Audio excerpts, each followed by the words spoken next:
Welcome to Breadcrumbs. This is the prophetic journal of a girl who's more than happy to eat the crumbs off the master's table. If you're like me, then listen and be encouraged, that even in the whispers and mere shadows, our God still speaks, and He has a lot to say.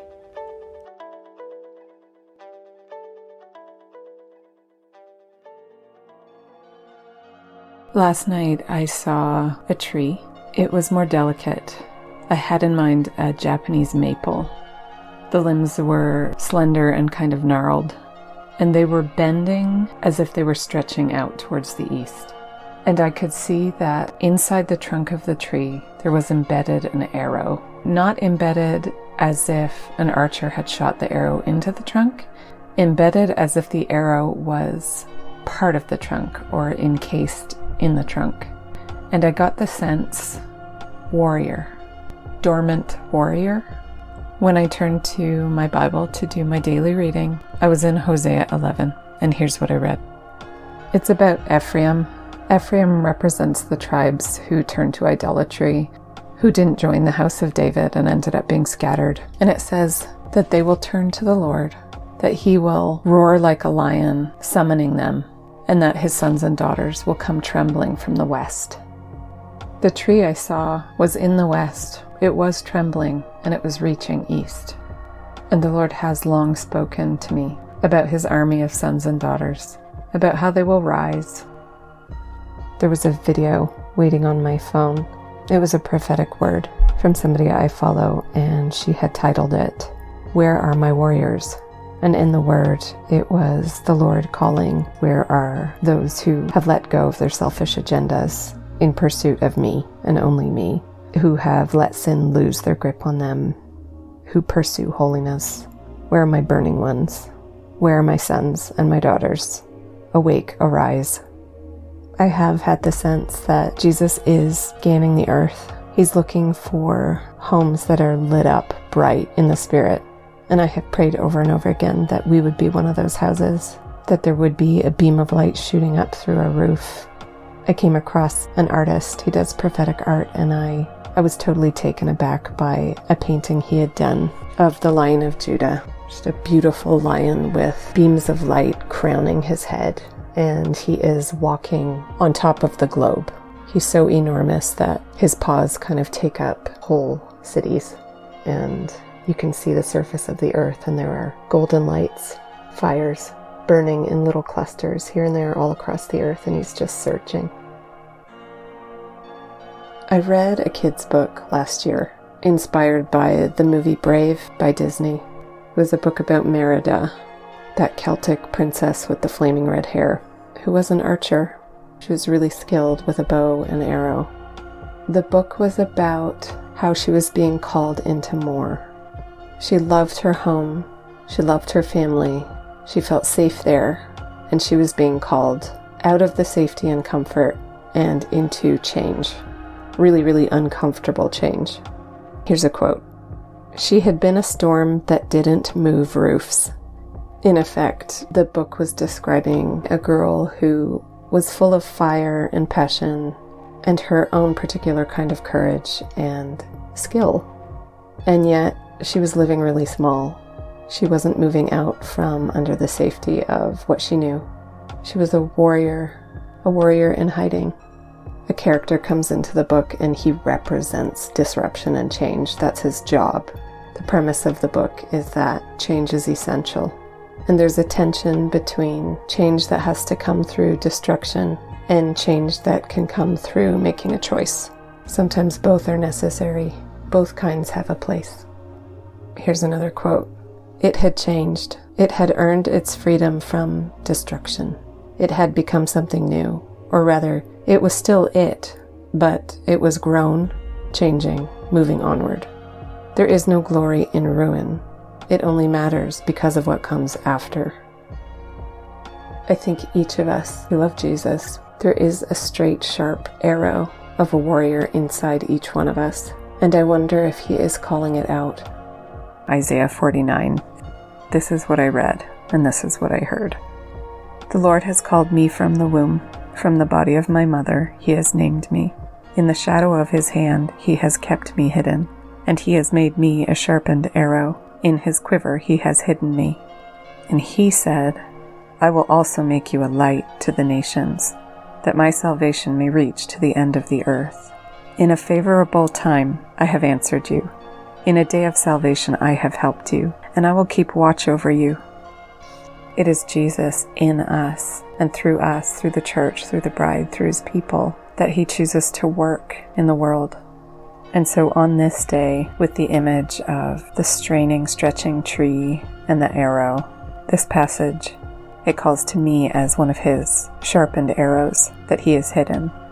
In this passage, the word sharpened in other translations is read select arrow or polished arrow. And that word means to purify, to choose, to cleanse and make bright, to purge, to test or prove. And haven't we all been experiencing just that? Haven't we all felt the scouring of our heart, mind, soul, spirits, as if we're being whipped into shape, aligned properly, sharpened to a fine point? A friend once had a vision of me. I was lying in my bed, but I was wearing Viking armor. He said the room was dark, and I suddenly sat bolt upright in bed, as if I'd been awoken. And then he said this happened 3 times in a row. Woken from sleep 3 times in Viking warrior garb. When I inquired of a friend as to what this could possibly mean, she told me resurrection. And that did make a kind of sense to me. I have struggled a lot with this dormant period, with what has seemed to me like a time of hibernation. I am like a bear who has desperately needed to curl up in a cave and learn how to rest and be rejuvenated and restored, but everything in me wants to shake off the slumber and just get down to business. Leave the cave and start hunting. I am not good at rest. I am not good at staying holed up in a cave. And there have been times where I have questioned the Lord. Maybe I don't get to be part of your army. Maybe you don't want me to be one of your soldiers. Maybe I am the one that has to stay behind when the battle starts. I have struggled with that. And what he spoke to me through that particular vision was, oh no, you're wearing your armor. It's really beautiful and ornate. After a time of rest, after a time that actually will feel a lot like a death to all the things that need to die inside you, you will suddenly hear the call to action and you will sit bolt upright, already suited for the battle, and it will be go time. Hosea 6, 1-3, it speaks to this. It says, "Come and let us return to the Lord, for he has torn us, but he will heal us. He has wounded us, but he will bandage us. After 2 days, he will revive us, and on the 3rd day, he will raise us up, that we may live before him. So let us know and become personally acquainted with him. Let us press on to know and understand fully the greatness of the Lord. His appearing is prepared and is as certain as the dawn, and he will come to us in salvation like the heavy rain, like the spring rain watering the earth." Psalm 110, it says, "Your people will offer themselves willingly to participate in your battle in the day of your power. In the splendor of holiness from the womb of the dawn, your young men and women are to you as the dew." I have felt his call. He has trained me to think about the rising of the sun, S-O-N, and how it rises in the east. I once had a vision where there were hundreds and hundreds of saints dressed in white robes, and we were in the gray light of dawn before the sun actually rose, and we were standing in a field facing east, and we were waiting expectantly for the sun to rise. And I think that's just where we are right now. We are waiting warriors, waiting for the dawn, waiting for the rising of the sun in the east. We have been hearing him call. We have heard his voice calling and calling, and we are stretching our arms towards him. But our feet are still planted where we are. It isn't time yet. It isn't time.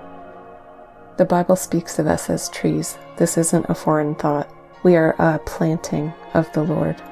oaks of righteousness, planted by living water, drinking deeply. Just today, I listened to a word by Nate Johnson, and I was struck by just 3 words in the whole message that really caught my attention. He said, he is removing the casings. It made me think about that tree trunk. It made me think about the hardness of the bark and how the arrow was embedded deep within it. And I was thinking, there are things inside us that could keep us from flying east to meet him when he calls. There are things that could keep us tethered to the earth. I wonder if we are being invited to ask what are the casings that are hardened around us still that have to be removed in this time of dormancy, in this time of waiting. It's a good time to ask ourselves these things. It's a good time to ask him to show us. It makes me think of the wineskins, the hard casings. They were the ones that would burst if new wine was poured in. We need to be soft in order to receive the new things that are coming. Remove the casings so that the warrior daughter, the warrior son, will be free to fly to the rising sun when he calls. If you want to interact with any of these episodes, if the Lord has spoken to you about similar things, then I really want to hear about it. This podcast has an Instagram account over at Mildly Prophetic. I'll put that in the show notes. If you hop over there, you can share the things you've seen and heard. You can ask me questions. Basically, you can add your breadcrumbs to mine. And if we gather them all up, then what a feast it'll be.